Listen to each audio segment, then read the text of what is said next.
Nós recebemos aqui nos nossos estúdios também uma série de entrevistados. Já tivemos um arquiteto, o Sarkis Sérgio, que nos contou como são feitas as construções por lá. E estamos recebendo também aqui nos nossos estúdios o professor de sismologia, o Afonso Vasconcelos, ele que é professor de sismologia e que vai nos contar a intensidade, as réplicas do terremoto, a intensidade que chegou na Indonésia, um tsunami. Quer dizer, é de se esperar mesmo isso.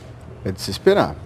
E, no caso, uma preocupação adicional é que, por exemplo, um sismo grande que nem esse, de magnitude perto de 9, ele pode disparar um sismo grande em outro local que não seja ali no Japão. Pode ser em outra parte ali daquela borda de placa. A Marília falou que pode ser sentido tremores na Indonésia, por exemplo, depois desse tsunami. Quer dizer, vai arrasar ainda mais o local, não?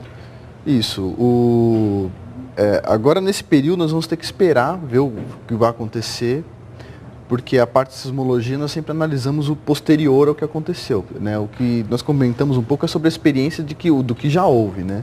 Mas é muito imprevisível. Agora, o principal é tentar entender o que está acontecendo lá, né?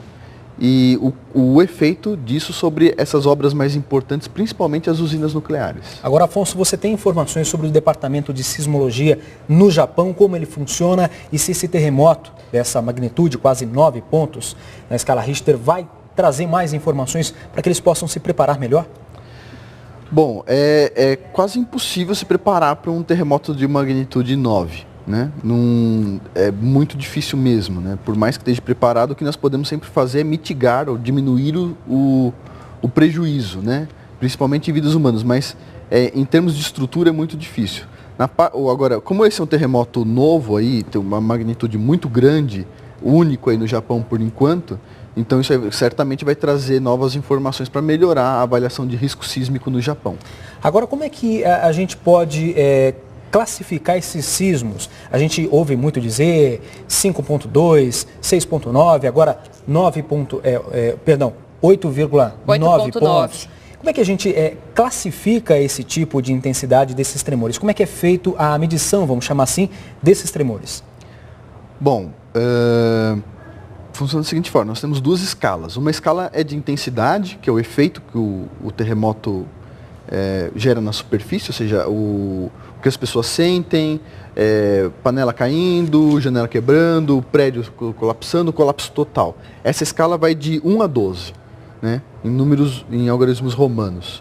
Agora, a escala de magnitude representa a energia, o quanto o terremoto liberou de energia. E isso é único, né? Então, em todo o mundo, as estações sismográficas registram mais ou menos a mesma magnitude dentro de um intervalo de erro, aí, que é de 0,3. Então esse terremoto aí tem já algumas agências noticiando até 9,1, outras 8,8 e às vezes um pouco abaixo até.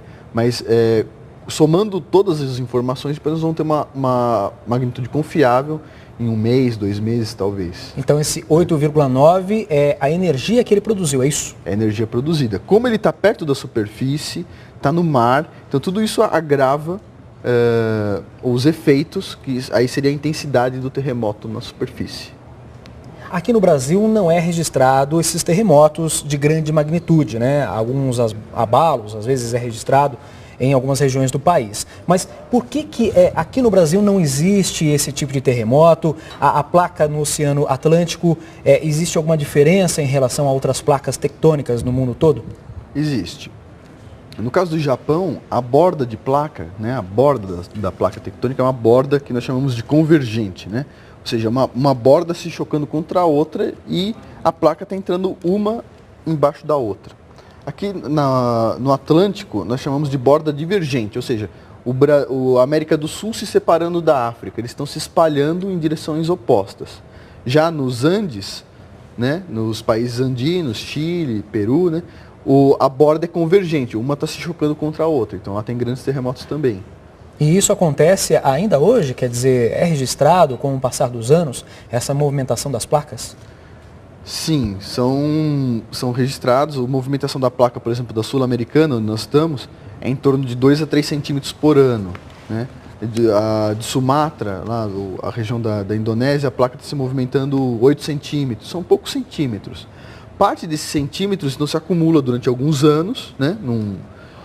no contato das rochas e fica lá acumulando pressão, de repente a rocha sofre um escorregão, são os terremotos. Que é o que aconteceu agora no Japão. Isso. É isso?